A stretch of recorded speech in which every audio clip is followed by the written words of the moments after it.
सिंहासन बत्तीसी की 20वीं कहानी ज्ञानवती पुतली की कथा। 19वीं पुतली की कहानी सुनने के बाद राजा भोज अगले दिन फिर से सिंहासन बत्तीसी पर बैठने आते हैं। तभी 20वीं पुतली ज्ञानवती प्रकट होती है और उन्हें रोकती है।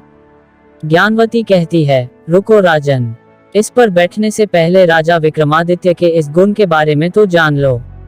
इतना कहने के बाद 20वीं पुतली ज्ञानवती कहानी सुनाना शुरू करती है, जो इस प्रकार है। एक समय की बात है, राजा विक्रमादित्य जंगल में भ्रमण के लिए निकले थे। इसी दौरान उन्होंने दो लोगों को आपस में बातें करते सुना, जिनमें से एक ज्योतिषी था। ज्योतिषी ने वहां मौजूद अपने दोस्त से कहा, मुझे ज्योतिष विद्या का पूरा ज्ञान प्राप्त है। मैं तुम्हारे भूत, वर्तमान और भविष्य के बारे में सब कुछ बता सकता हूँ। लेकिन उसके दोस्त को उसकी बातों में कोई रुचि नहीं थी।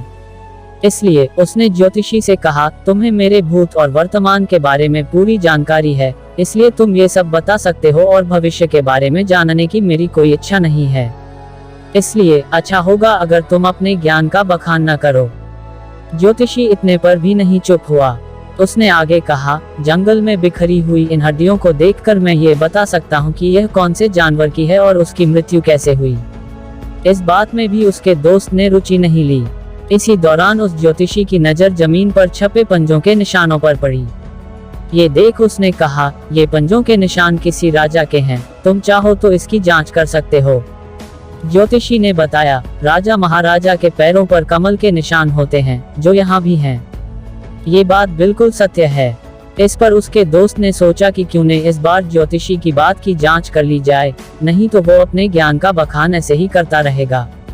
इसके बाद दोनों दोस्तों ने उन निशानों का पीछा करना शुरू किया और चलते चलते उसकी समाप्ति तक पहुंचे। वहां उन्होंने एक लकड़हारे को देखा। ज्योतिषी ने उसे अपने पैरों को दिखाने को कहा। जब लकड़हारे ने अपना पैर दिखाया तो ज्योतिषी चौंक गया। उसके पैरों पर वो कमल के निशान मौजूद थे। ज्योतिषी को लगा कि वह किसी राजा का ही पुत्र होगा, लेकिन शायद वो किसी कारणवश इस काम को करने के लिए मजबूर होगा। इसलिए उसने लकड़हारे से उसका परिचय पूछा। तब लकड़हारे में बताया कि उसका जन्म लकड़हारे के घर में ही हुआ है। सदियों से उसके यहाँ यही काम चलता आ रहा है। ये सुनने के बाद ज्योतिषी को बड़ा आश्चर्य हुआ। उसका भरोसा ज्योतिष विद्या से उठने लगा। उसका दोस्त भी उसकी इस विद्या का मजाक उड़ाने लगा। इस पर ज्योतिषी ने कहा, ऐसा कैसे हो सकता है, चलो एक बार चलकर राजा विक्रमादित्य के पैरों को देखते हैं। अगर उनके पैरों पर ये निशान नहीं हुए तो मैं अपनी हार स्वीकार कर लूंगा और समझूंगा कि ये सब बेकार है। इस पर उसका दोस्त भी राजी हो गया और दोनों राजमहल की ओर चल दिए। राज दरबार पहुंचकर उन्होंने महाराजा विक्रमादित्य से मिलने की इच्छा जताई। राजा ने दोनों को अंदर आने का आदेश दिया। यहाँ उस ज्योतिष ने राजा से अपना पैर दिखाने का आग्रह किया। राजा विक्रमादित्य ने जब अपने पैर दिखाए तो ज्योतिषी फिर चकित हुआ। उसके बताए अनुसार राजा के पैरों पर किसी प्रकार के कोई चिन्ह नहीं थे, बल्कि उनका पैर भी आम लोगों जैसा ही था। ये देखने बाद उस ज्योतिषी का भरोसा पूरे ज्योतिष विज्ञान से उठ गया। उसने राजा को बताया, ज्योतिष विद्या के अनुसार राजा महाराजा के पैरों पर कमल का निशान होता है, लेकिन यहाँ ऐसा नहीं है। जबकि जंगल में एक लकड़हारे के पैरों पर ऐसा निशान मौजूद है, जिसका संबंध किसी भी राजघराने से नहीं है। ज्योतिषी की बातों को सुनने के बाद राजा विक्रमादित्य को बहुत हंसी आई।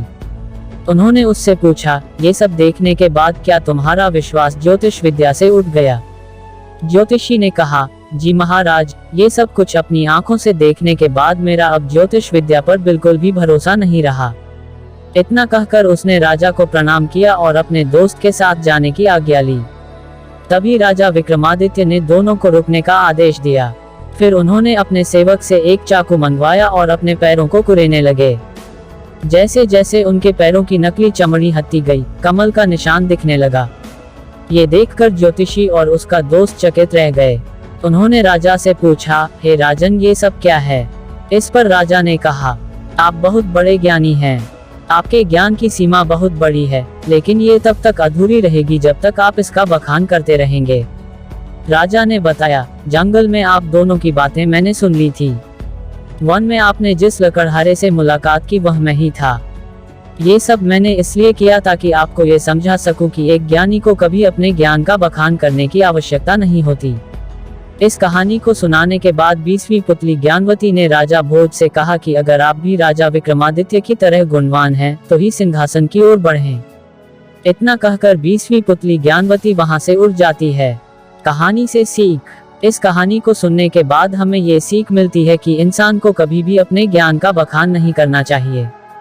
जिसके पास ज्ञान होता है वह कभी उसका प्रचार नहीं करता है, बल्कि समय आने पर अपने ज्ञान का इस्तेमाल करता है।